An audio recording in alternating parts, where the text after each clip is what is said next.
We're working. We're in the lab, and we're gonna make sure this happens as soon as possible. At Randy_Vision writes, which one are you taking? Okay. He's what the hell are these? What are these? Bulbasaur, whatever the hell it is. Charmander or the Squirtle. These are Pokemons, I guess that's what it is. I'm gonna say, you know what I'm gonna say? Charmander. That's who I would take. Because it reminds me of me because of the forehead. That's what.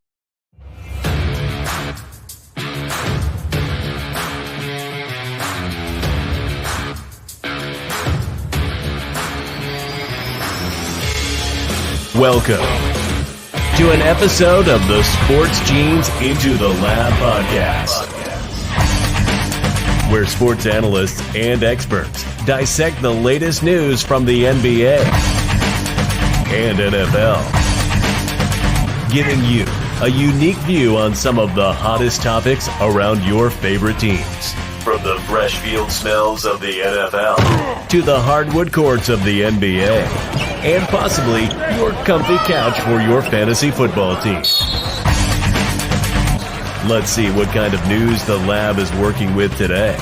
Here's your host from the Sports Analytics headquarters in San Antonio, Texas, Ernest Silva.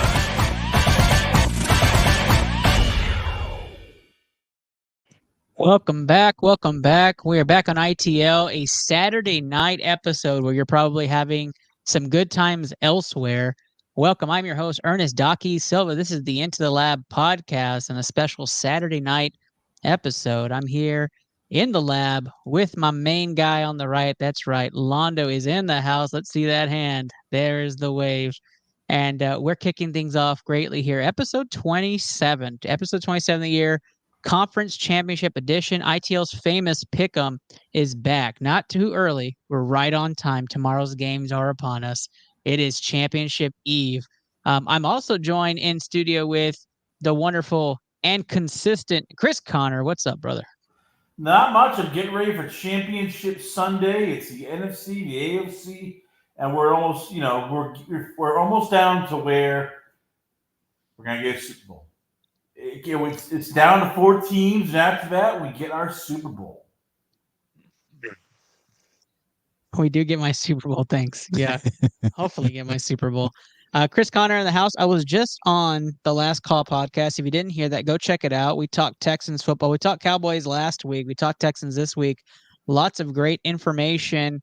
Part of our network is to expand and grow. Hashtag what's in your DNA. Join the Sport Gene today. Very excited to be launching this new brand in 2024. All the same cast that we have, but looking to add more and more content creators. And anybody who wants to join us, reach out, DM at Into the Lab Pod or at the Sport Gene on Twitch, on any of those social platforms. We are going to talk some football. We're going to warm things up here with some coaching conversation. Then we're going to get right into the games. You're here for the pick'em advice. Just kind of hear us out on what we want to talk about today. So first off and foremost, let's jump into some of that football conversation. Bill Belichick, been a hot conversation over the last couple of weeks. Been a big conversation about where he's going to go since his departure in New England. He may not have a gig anywhere, and it may come that he has to take over a team that starts off underperforming but has championship aspirations to start the year, which I could name a couple of those coaches on the hot seat, including the one in Big D. But Chris Connor, Bill Belichick's been a big piece of your research, a big piece of your life over there. Talk to us a little bit about what you're hearing from the Belichick corner and what you're feeling on him not being in the NFL next year. Well, from what I heard, this is also been reported by credit to Greg Bedard, to Albert Breer, and also NFL Network that he had 2 meetings with Atlanta, and the second meeting was kind of eye-opening because he went in there like, all right, he wants complete control. He wants to have, say over personnel. He wants to have say over, player, draft picks. And that's a problem right now. I mean, look, he'll be turning 72 years old. His draft record, you can argue, since 2013 has been horrible. And then, when you get Bill, you get all of his, coaches, which, look, all right, do you blow up the offense? Josh McDaniels' system, which outside of Tom Brady, nobody's really picked up on. Matt Patricia, Joe Judge, guys who are not really, well respected, I would say, as defensive coordinators, special teams coaches the last couple of years. I don't know if he's got coach again because he's not going to budge. Well, nobody's going to give him full control. Like nobody's going to hand him the reins of an organization, right? I understand that, but happen. He is stuck in his ways. He is dead set on, if I'm taking over, I want control. He didn't want to work for Rich McKay. That was what came down to. There's a lot of bad blood between the two of them. Rich McKay's on the competition committee. He's the one who changed all those rules that Bill loved for defense. So that's what it came down to a lot. It's like, all right. And, Bill hasn't shown that he can really do a lot with the offense. I mean, the Mac Jones, Cam Newton debacle still is a strong, stench in New England. And that scares teams when you're bringing in this 72-year-old who's like, well, can you win without Tom Brady? I think you got to give him somebody with some talent, though. Like, I don't think Mac Jones is a horrific quarterback, but he's obviously not Tom Brady, but I don't think he's like an average starter on many teams. Let me ask you something. If you had Mac Jones today, how many teams start Mac Jones today on their team over their starting quarterback? Hard to say. I mean, maybe 2 or 3. I mean, the way Mac Jones I don't even know if I have 2 or 3. Maybe Denver? Denver, I probably would say the Raiders. The Denver hypothesizing that Russell Wilson's gone because I wouldn't start him over Russell Wilson. But that's the Mac Jones debacle is because of Bill. I mean, look, he did fine his rookie year, and then Josh McDaniels left, and instead of getting another offense coordinator or another quarterbacks coach, because who wouldn't want to coach for Bill Parcells? I'm going to put Matt Patricia and Joe Judge, who have no offense experience at all, let alone play calling. I'm going to put them in charge of the offense, call the plays, which they tried to install the San Francisco 49ers, Kyle Shanahan offense. They had to ask players about certain plays and packages because they didn't know what, about the whole X's and O's of, the Shanahan offense. The whole thing was bad. I feel, Chris, that this is like I'm watching the movie Mr. 3000 and it's Bernie Mac chasing 3 hits. And they're like just going to have a countdown somewhere for 3 seasons. They're giving him a 3-year contract and they're going to have like a big 27 counter because he just needs 27 wins, right? Like that's the number. So it's just going to have the number. Every time he gets a win, like the net counter's going to go down and then we know he's going to freaking retire. Like, let's say hypothetically next year, let's say a couple of jobs open. Yes or no? If you could see them giving Bill what he wants, Dallas, no, Philadelphia, possible. That's a 50-50 for me. It's one of my only 3 spots. I think it makes sense for him. I feel like it's hard to say. So they would fire Howie Roseman. So in other words, season. they'll fire Howie Roseman also because Bill's not going to work with Howie Roseman. He wants complete control. I agree. That's why I'm 50-50. He would have to go for Bill to come. Mm-hmm. All right. Buffalo. No. New York Giants. Mm-hmm. They'd have to give up their culture and system there in New York. It'd be another 50-50. I'm going to sound super NFC East biased because the only other one is also an NFC East team. And to me, that's a yes. And it's Washington. Washington would do it. No, because Washington's already passed. They already have Adam Peters. They're not going to fire Adam Peters after one season. But if Washington starts 0-5 next year, he's gone. How? Bill Belichick comes in. They're gonna hire Ben Johnson, and then after 5 games, fire him with a rookie quarterback and bring in. Look, absolutely. This is what it is. I think Bill is done because whatever poverty franchise decides to say, "Give me the savior of Bill Belichick," this is the fan base. Give me a hell yeah! And they're going to be preaching to the masses that they're saved by the great Bill Belichick. Like that is absolutely what would happen no matter where he goes. Could be Seattle, could be Denver, could be Washington, could be Tampa Bay, could be New Orleans. for all we know, Bill Belichick gets hired, the fan base is going to rejoice because he's going to take over and make you win 8 games at the very least. Okay, when has he done that? Look, since Brady left, he's done that once in 3 years, and it's But gone that from comes back to the roster, right? Like, let if you take New England's roster compared to most rosters, you would say he can only work with so much, and then your rebuttal is probably going to be like, well, he put the roster together. yes, he did. So And that's why. So why would you want him we'd have to drafting? see it. We'd have to see it, right? Like if he goes to New Orleans and that roster like starts looking really bad because he's drafting those people also, well then now we really do know Bill Belichick is the system. Like it is totally Bill. And if it ends up being poverty, he may never get the record, right? Like he's just too old school.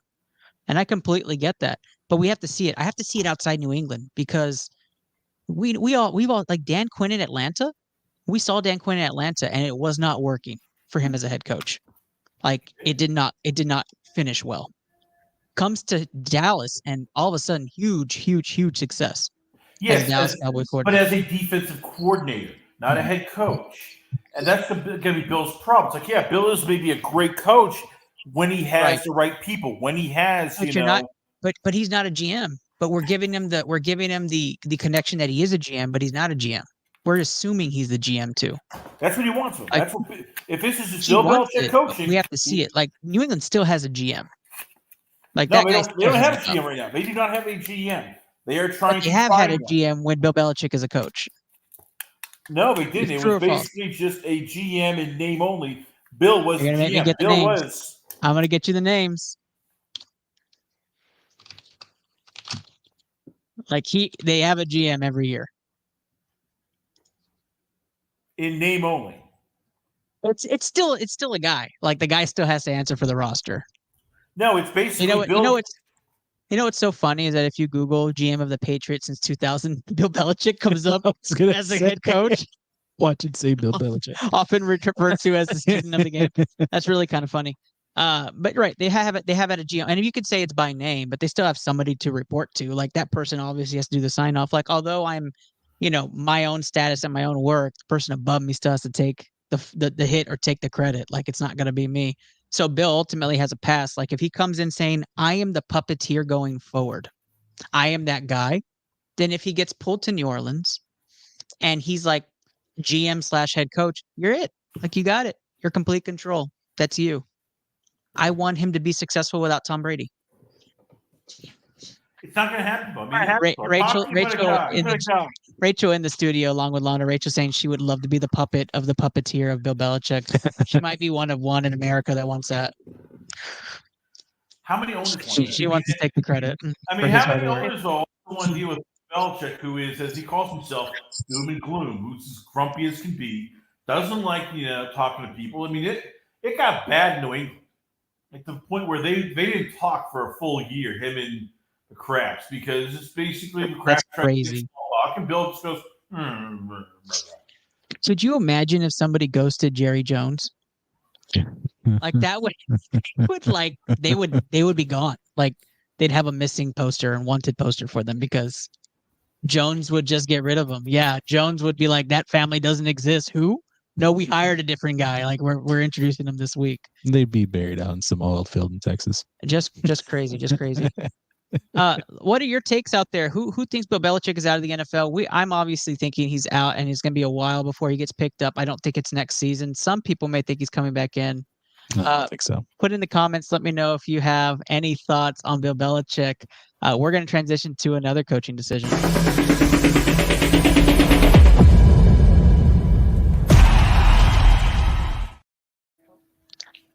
All right, we are back into Lab Podcast. I am your host, Ernest Silva. Second part of this first round is going Jim Harbaugh. Jim Harbaugh going back to the team he once played for, going back to the Chargers. Going to charge up this offseason. Jim Harbaugh is going to bring that team back. I like Justin Herbert a lot. I've preached about him in fantasy football. I love him as a player. The clutch gene, I don't know if that's there yet. We haven't seen it. He's had some unique performances in clutch situations. And he really hasn't had a roster around him to kind of back him up when his play is not phenomenal. I compared Justin Herbert a lot to Dak Prescott in the clutch and in clutch situations, leading to postseason play. You can look up the stats, you can look up the win-loss ratios. It's very similar in their careers. So, well, that's my issue with Justin Herbert. The other piece to this is that Jim Harbaugh brings a whole different take. Going back to the West Coast, he's now going to be back in the NFL. Chris Conner, you and I have talked about Harbaugh. You called Harbaugh to Los Angeles directly. What are your thoughts on the fit for Harbaugh in LA? Do you like it? Is it something that needs some work, or is it a match made in heaven for you? To me, it's a match made in heaven. This was basically, the one job I always thought where, all right, if he takes it, he's where, this would be his job. He gets the franchise quarterback. He gets, an offensive line that can pass protect.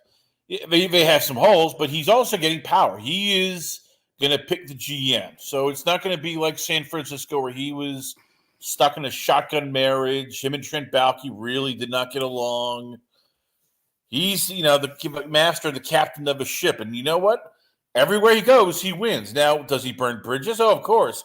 But he is the man, a guy who he just wins. And that's what LA Chargers needed. People were saying they were too cheap, that, hey, they didn't want to win, that, the Spanos didn't know what was going on. Well, they put on the big boy pants and they got, Harbaugh, which Harbaugh versus Harbaugh next year. I'm already excited about that. I am getting, orgasmic at the thought of those two guys coaching against each other and just knowing how competitive they are, and at times how much they hate each other when they're on the football field. We're going to see some good football then, huh? I have a take on this, and it's going to probably draw a lot of haters out, but I got a take on this. Does Jim Harbaugh going to LA mean he's guilty? Guilty. Like, he's guilty of cheating. Like, he got caught, wins the title. He's like, dude, I'm getting the hell out of Dodge. Like, they are going to find shit on me now. I need to get to the next level. I'm guilty. What do you think, Chris? No, because to me, it's he got what he wanted. He got a franchise quarterback. Because if this was Atlanta, I think he would have gone back. If this was, Seattle or Washington, he would have gone back. But he has the quarterback. I mean, he has Justin Herbert. He has a top 10 quarterback at worst that he gets to work with. And look, you know the story. You're only as good as a coach with your quarterback, and well, he has that quarterback. Okay, so Herbert being a top 10 quarterback, I think that's something I'll debate in the offseason. I don't think I need to debate it tonight, but I think that's he's right on the cusp of that. Oh yeah, not right. I would put him over. I would put him over CJ Stroud right now. He can do stuff that Stroud can't. He can do what a lot of quarterbacks can't, and run the football, throw the football, throw it, those tight spaces. He's had an idiot for a head coach. What? I mean, what? What? Yeah, what were you? But all right, if you had put Justin Herbert on the Pittsburgh Steelers, they are going to a Super Bowl in the last couple of years. If I put CJ Stroud on the Steelers, they're going to a Super Bowl. I don't know about that. I cannot make the argument. Like, I can make the argument both ways on that. I don't know about that. That's a hard tell. I know, because I know that you've adopted CJ Stroud as like your son from another mother, but you look at Herbert. So Herbert has had all the talent in the world. Like, he has had 3 great receivers any given year. He's had veteran, Hall of Famer, some would argue, tight ends, decent line that's gotten worse. And hold on a second here. What Hall of Fame tight end has he had? Well, I'm going to bring it up right now as I'm talking it, but he has had many So Gerald Everett by itself is a veteran tight end that has done wonders for him. Gerald Everett isn't a Hall of Famer, so you can stop that Hunter silliness Henry right there. before that. Hunter Henry is not a Pro Bowl. Is not even a Pro Bowl tight end. If you take Hall of Famer out of it, that's still two tight ends who would near the 1,000-yard mark because they're good tight ends. That's Dalton Because they Schultz. have Justin Herbert, though. I mean, stop with the silliness here. Stop with the silliness. I will say this is silliness. You're just trying to make a point here. That's a chicken and an egg statement there. Like, okay, I'd love to see the numbers. I don't have them in front of me. I'll have them for next time we decide to talk Justin Herbert. All right. The conversation is, what are the tight end numbers when Herbert's on the field and when he's off the field? And I'd love to compare them. Right? Because that would be the case. If the tight ends are able to produce, then the tight ends are making Herbert down the middle of the field. In 3 years, his first 3 years in the NFL, he threw for 31, 38, 25 touchdowns. He has rushed for over 4.3 yards. That's not what we're debating. He basically has worked on a team where half the time, the tight ends are injured, or the wide receivers are injured, or his head coach is an idiot.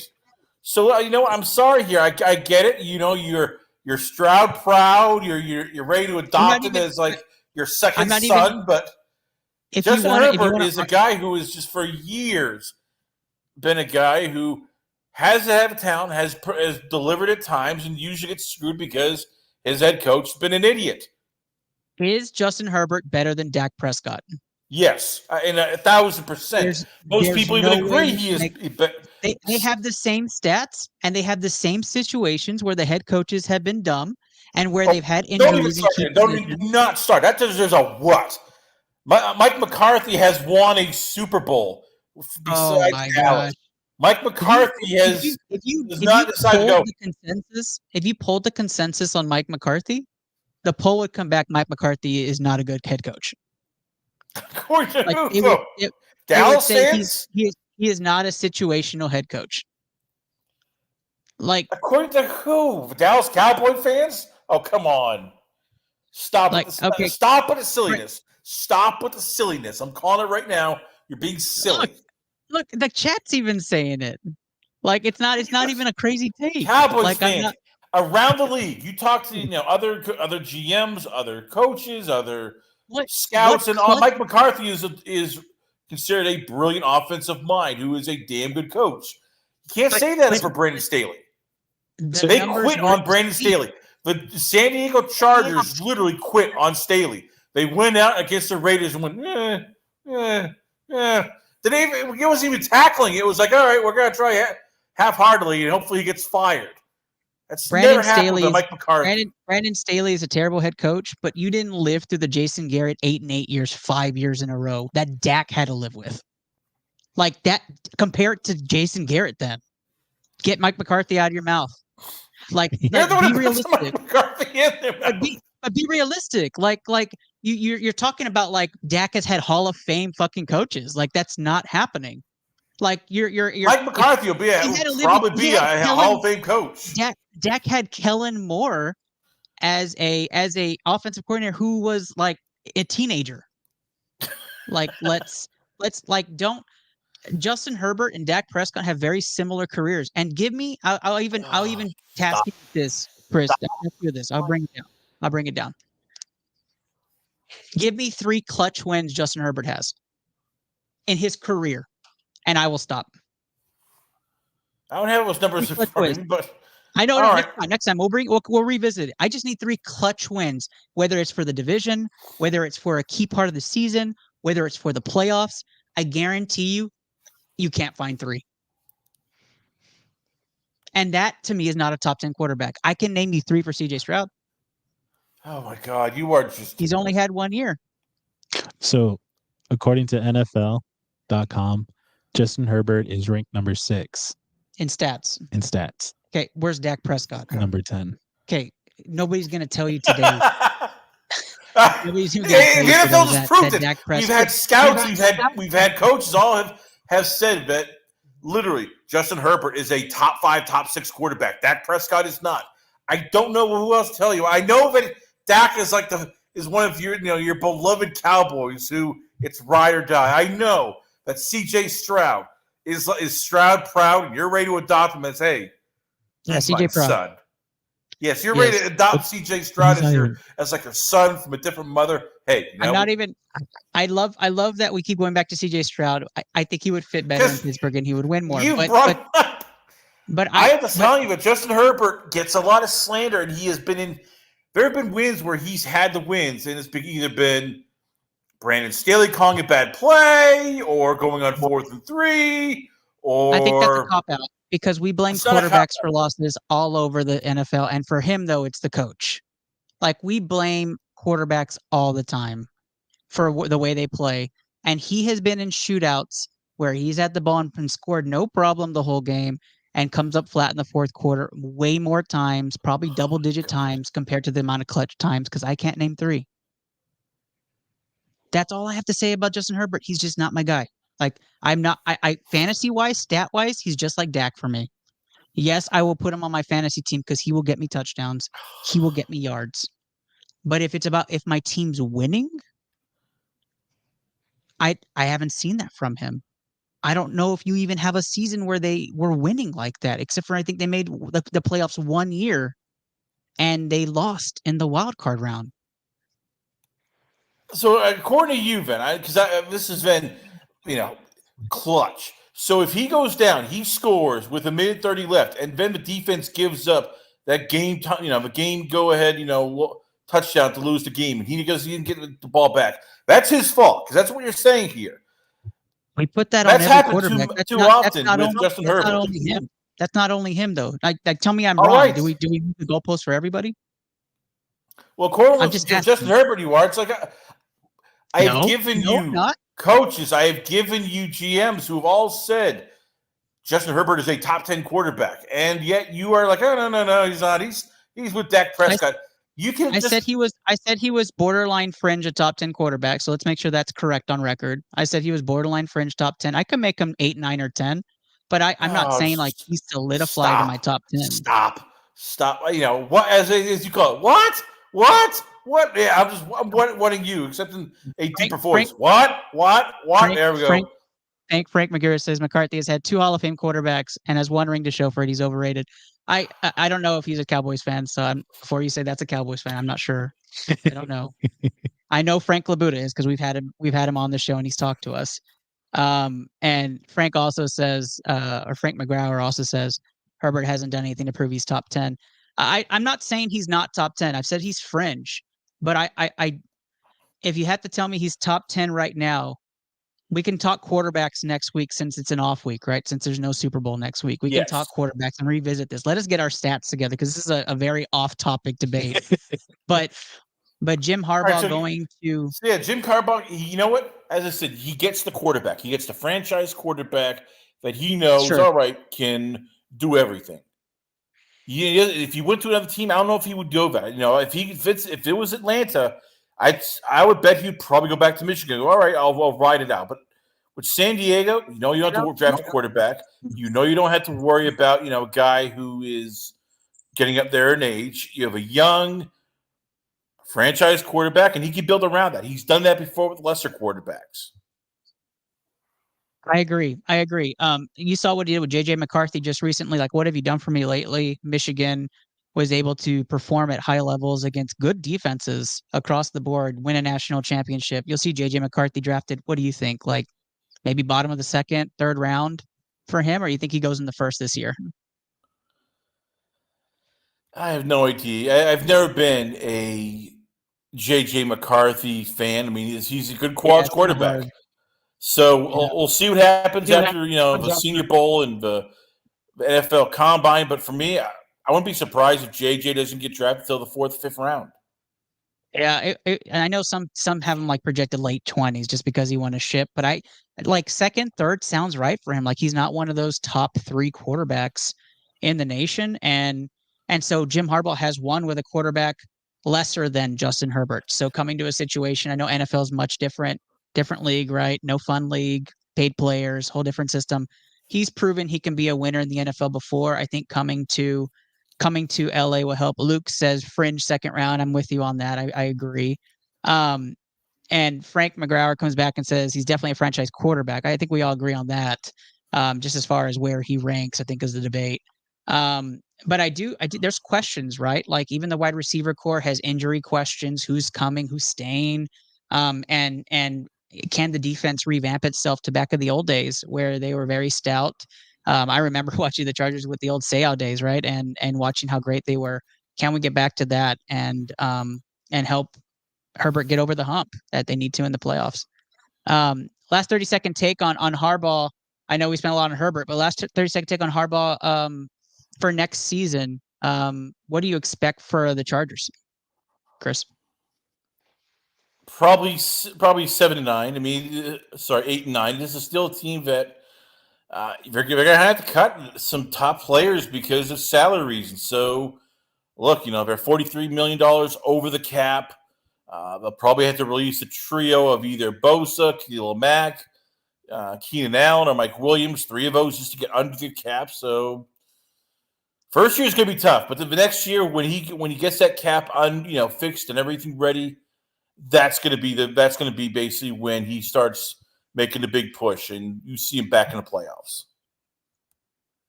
Yeah, I completely agree. I think it's going to be a pretty mid 500 teetering year. I know you can't be 500, so the 8-9, 9-8 area. It would be a success if they made the playoffs. Like if he came in and revamped everything, the roster turned over a bit, the GM level, and Harbaugh's able to get, rally his culture in, and all of a sudden they're a playoff team. I think that's a huge win for them. I think it's going to take a year or two to get there, but that would be huge. All right, if you tuned in, if you've heard the debate of the Chargers and Justin Herbert, you're having some more fun. We're going to talk championship football in just a moment, right after this short transition. Don't forget, sponsored by the Sport Gene. We're going to be right back after this smooth transition here on ITL.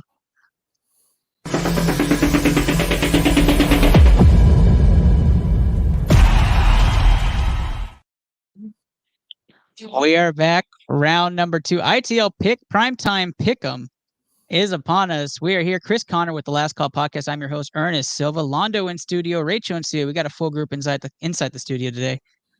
We are going to talk 2 games. We've got championship football happening this week. Chris Connor and I have talked about some of the teams in Texas that haven't made it, but we're going to start all over, talk AFC championship football in Baltimore right now. Woo!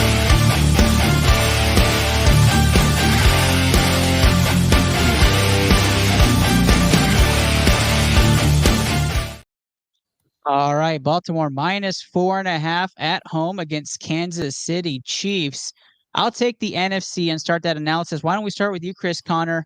This is going to be a game. This is going to be battle of the Swifties versus battle of the Ravens. How do you see this game, and what do you like?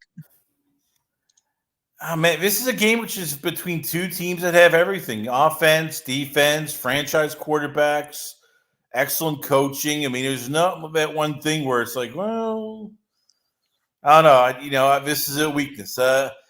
Look, on paper, the Ravens are favored. They have the defense. They have the offense.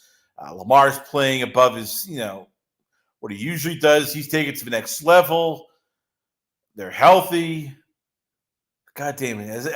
I called it last week, and you guys were snickering, but do not doubt Patrick Mahomes. He is the Reaper, right. God damn it. And once again, I am drinking those Buffalo tears because they're so tasty. Well, yeah, cry, Bills fans, cry. I enjoyed that part. I'm calling again once again. He is Michael Jordan of the NFL right now. That's right. It's don't tug on Superman's cape. Don't spit in the wind. Do not mock God. And do not bet against Patrick Mahomes of the Kansas City Chiefs.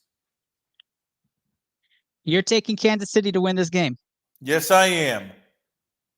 I'm going to listen to what Londo has to say, because Londo's going to chime in here now. Londo, in studio producer. You're going to see his hand like the Woody wave right now. There it is. Londo, what do you have for this game? Yeah, I'm going to go with Patrick Mahomes. I'm going to believe that he's going to do really well, and he's going to kick Baltimore's ass. We are on red alert here on ITL. 2 out of 3 have picked Kansas City to move on to the Super Bowl, which for most people is dynastic tennis. So, Chris Connor, you made us all look like fools last week saying that Patrick Mahomes' first road playoff game, who cares? Like, the guy's just a winner.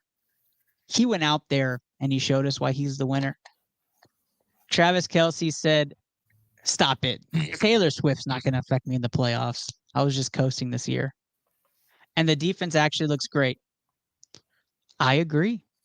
I'm with you. I like Kansas City in this game.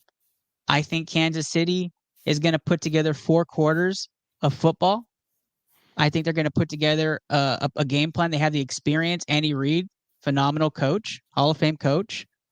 Like this is the guy. This is the team. I like the matchups. I worry about a mobile quarterback against Kansas City a little bit, but Baltimore would have to string together 4 perfect quarters of football against Kansas City in order for them to cover this spread. First off, win this game, period. And they have not put together a complete game except for maybe twice this year outside the playoffs. And they did not look at the rest, obviously affected them last week against the Texans when it was 10-10 going into halftime. If they play remotely like they did last week, Kansas City will run away with this game. If they play like they did in the second half, it's going to be a football game to watch and one to remember. I'm going to take the Texas product. I'm going to take Kansas City. Money line on this game. I like it a lot. Yep. And we have a TSG guarantee in championship weekend. Put your fingers in the air and wave them like you just don't care. The Kansas City Chiefs money line hits the ticket. It's going to be a small ticket, but it's one that we have today. Chris Conner, are you shocked I took the Chiefs? No, because you know what? I think you were motivated last week by the site that every man is secretly envious of. Jason Kelce, no shirt, drinking beers as if it's just like, hey, you know what? I'm having fun in that sort of like Viking pose in the middle of hostile territory. That is what you want, Ernest. I can tell. There's a part of it's like, you know what? I want to join him. No shirt, just pants off, dance off. We're having beers at the Super Bowl. Me and Jason just showing our manliness. Luke says unreal, and he has Ratbirds and Niners going to the Super Bowl, so he's opposite for me. He's going for the Ratbirds. That's the Ravens take. But Luke, if you want to jump on and just give us our wild take, that sounds phenomenal. I really do. When you play roulette in Vegas, they tell you ride the color, right? They're like, if it's red, go red. If it's black, go black, until it tells you otherwise, right? At this point with Mahomes, you just have to continue to ride Mahomes and that Chiefs, that Chiefs team, because you're going to ride that red, huh? That's it, right? We're Brittany at this point. Exactly. Right? So that's what we're doing here. And I thought, Chris, for sure you would bring up just because they were formerly a Texas franchise. That's the only reason I'm picking them, but I'm glad you didn't go that route. Because that is the reason, but moving on. That's not the reason. Chris Conner, any last takes on the AFC Championship? Look, this could be. I can easily see the Ravens winning. They are a hot team. They are dynamite. But look, that Kansas City defense. Every game, it's like, all right, well, they're going to give up points to Miami. Nope, it doesn't happen. Oh, we're going to get run out of the building by Josh Allen and the Buffalo. Nope, they after the first half, they held Buffalo to only 7 points. So that defense, it's the first time I'd say in Mahomes' career to date that he has a defense. He doesn't have to put like 30, 35 points on the board because he knows they can hold all the teams down. So it's like the 2006 Patriots. They're just gritty. They're tough. They know how to win. Yeah, they don't look good sometimes, but when it comes to when things look grim, they are the Reapers, damn it. Does it seem, too, that the media is really focused on the Lamar Jackson story right now? Like, do you feel like – and I felt like they did that with Josh Allen quite a bit. They were like, let's focus on Josh Allen. He's finally going to get over the hump, and he's going to make it to the Super Bowl this year. And then now they're like, oh, Lamar Jackson. It's like everybody is rooting against the Chiefs because we're just so used. I think it's really viewer fatigue. We're so used to seeing the Chiefs be good right now. Mm-hmm. And it's like through COVID, everybody had to watch because there was nothing else to do. Like that was just like this, the Chiefs are just going to keep winning. And I just like, let's be honest, Taylor Swift wants to be part of the halftime show, right? She's gonna go and be a part of the halftime show. Like, this is gonna be a whole thing. Chiefs will make it. So that's my conspiracy theory for today. All right, we're gonna transition out on this one. We're gonna talk NFC Championship. No prop bets tonight, but we are gonna talk winners as we transition into our final game.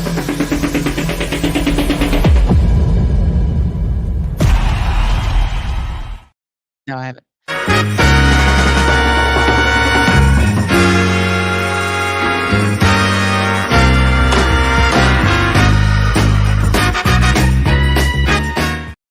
That's a complete joke. That's a complete Really? joke. I'm just kidding. I just had to. We always have to have one every week, so I just wanted to make a joke about it. This is not a snoozer. Nobody jump in my comments. I'm not picking fights, Chris. It's Don't fight me on playoffs, this. man. It's a joke. It's a joke. I know Detroit Lion fans, they get a little feisty. So championship weekend, NFC Championship, that's the night game. We're all barbecuing for it. San Francisco minus 7.5 point favorites versus Detroit. That's a crazy spread. For an NFC Championship. Yeah. Absolutely. Yeah. I thought it was a little distasteful, but Vegas knows what Vegas knows. Let's start this one off. I'll start this one off bright and early. San Francisco, healthy. They are the best team in the NFL when they're healthy. I think that they are poised to make this run. They are going to be the overwhelming favorites, like you see on the screen. Deebo Samuel is the only question mark on the health. There's still a lot of 50-50 on that, but really it's the left tackle with Trent Williams that you focus on for San Francisco. And if he's healthy, San Francisco plays above their head. And as long as they have a quarterback, unlike last year, then they're gonna play at a very, very, very elite level. Detroit has what most people would call the Rocky effect. They have grit, they have heart, they have the puncher's chance in this game, which is why the spread is so big. And Luke is saying San Francisco minus 3.5 for him at least. And I do think that Detroit's run game and their efficiency to keep the ball long periods of time compared to other teams is what helps them compete against San Francisco. A lot of the NFC teams who made the playoffs lacked that run game, but you saw San Francisco struggle against Green Bay, and you saw a great performance from Jordan Love. You'll need that sort of not total elite performance from Jared Goff, but you'll need that elite game manager form that he has, like he had with Los Angeles back in the day, and what he carries with Detroit. You'll need him to perform. And the wide receivers are talented in Detroit. Defensively, they're very gifted as well. They match up 1-for-1 pretty well, but just the overall experience and talent is on San Francisco's side for this game. I am going to take Detroit plus 7.5 in this game. I'm going to bank that San Francisco probably wins a close one. But Detroit is a team I'm rooting for as a fan. As an analyst and where I'm putting the money, it's Detroit plus 7.5. It's a large spread, too large of a spread for me, especially for a game where both teams are going to give it everything. And Aiden Hutchinson's on a mission. I'm taking Detroit plus 7.5, hoping for Detroit money line, but my money would be on San Francisco money line, Detroit plus 7.5. Londo, how do you see this game? Lions, and Lions. Oh my. I'm taking the Lions. Lions money line? Yeah. Detroit money line? Yep. Londo has had a very favorable thought process towards the NFC North, and it's worked out for you most times. So yeah. Detroit money line. Chris Connor. Can't believe I'm saying this. The Detroit Lions. I'm picking them outright. They have finally convinced me. I thought it was going to be I thought the Rams would take them out. No, they held off to the Rams. I thought that Baker Mayfield would pull off some wild craziness and beat them. No, they beat them. So they have a team that you literally go, all right, they can run the ball, they can throw. The defense has played better each week. You start going. They can run the ball. They can stop the run. So I'm taking Jared Goff and the Detroit Lions to pull off the upset, and we get our week 1 rematch. Lions Chiefs. Well, you might as well come to the barbecue because it sounds like we're going to be very pro Detroit. I will say this. I am going to put that up there, right? Wave those fingers there. Wave 'em like you just don't care. Detroit plus 7.5 is on the ticket, right? So we have two TSG guarantees here on ITL. That's crazy. It never really happens, but with the three of us kind of feeling the same way in Detroit, I give him a puncher's chance. Like I hope that doesn't sound negative or down for Detroit. Like, you guys are in the NFC Championship. You've been playing phenomenal football all year. You have an elite wide receiver. You have a quarterback that's experienced, that's good. You have two stellar running backs who David Montgomery has had a rekindling year, a resurging year, and then the emergence of Jahmyr Gibbs. Your offensive line and defensive line have been stout. Aiden Hutchinson has been a staple on there, and then your defense just overall has been great. So, there's no like true hole. But as far as the consistency of play and level of play, San Francisco has just done it a little bit better, a little bit longer. And I think that's where you kind of lose out. And so you just got to hope, just like very similar to Baltimore, you've got to hope that, or in that game, that you're not, chasing from behind. They're not putting together 4 perfect quarters against you, and you have a chance to get into this game and really put some pressure on Brock Purdy.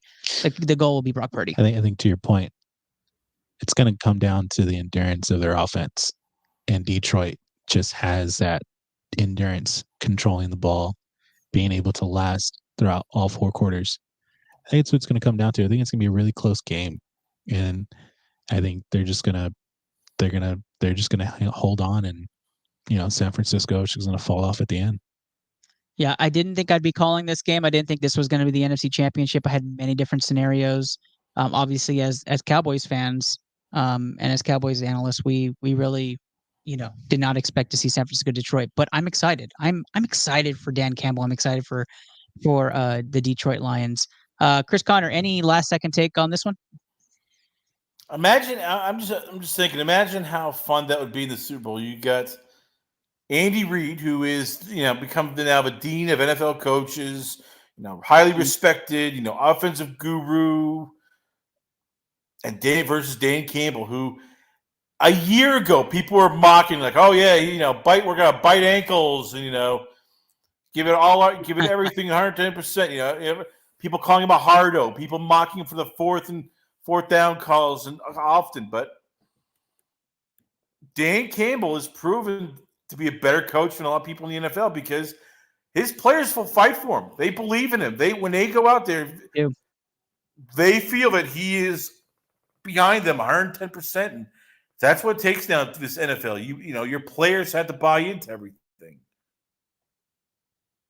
Absolutely. I mean, I'd cue the sheep take, but it's too long of a cue tape, so we're not gonna. Luke is saying, "What are we doing, fellas?" He really thinks the Niners are going. He thinks it's Niners Ravens the whole way. Luke, if you're on here, we'd have that debate, but we're not. You're not on here. Let's just talk about what the TSG guarantee does for you. Kansas City moneyline, Detroit plus 7.5 would get you 4-1 odds this week, and if you want to increase your 4-1 units, that is what you're playing. We will put our money where our mouth is. We will drop probably 10 units on this just to have some fun this week and have some sweats through the barbecue. But that is tonight's show. Lots of debates. Tune in next week for some quarterback conversation. We're going to revisit that. And all Pro Bowl, all fun here on ITL for next week's conversation. Hopefully a full group before we go to Super Bowl Sunday. And what comes next, I hope it's going to be a great matchup. Hoping it's not hardball, but that's a whole different conversation. Chris Connor, always wonderful. The debates are hot, and that's why you're on here. So appreciate you, my man. Tell the people where they can hear the Last Call podcast. Once again, go to lastcallpodcast.com and check it out as me and Ernest start talking Texas offseason plans, Texans, outlook, the future of Bobby Slowick and where he might go, and a whole lot more. It's lastcallpodcast.com. You can also check us out. We're on Twitter, on X, Last Call Chris C, and we're on Facebook as well. And Ernest, always a pleasure and an honor being on the show. Absolutely. We've been doing this for 5 seasons, Chris. I appreciate you being consistently on here and being a part of the family, man. I really, really appreciate this year, and so glad to have you as a sports scientist. I know we're nearing the end of football season. It breaks my heart. But a special thanks also to my 2 in-studio producers, Rachel, chilling in the darkness over there, and of course, the Woody Hand man himself, Orlando It's Mendoza. Buzz Lightyear, but yeah. Yep, the Buzz Lightyear hand himself. There you go. And so I'm your host, Ernest Silva, Interlap Podcast, Interlap Pod on usually Tuesday nights at 8:30, but a special Saturday episode. Good luck to your teams this weekend if they're still dancing. We hope you guys get the wins. And for our sake, we hope Detroit and Kansas City plays like they should. Good luck this weekend, guys. Good luck with your bets. Have a great Sunday.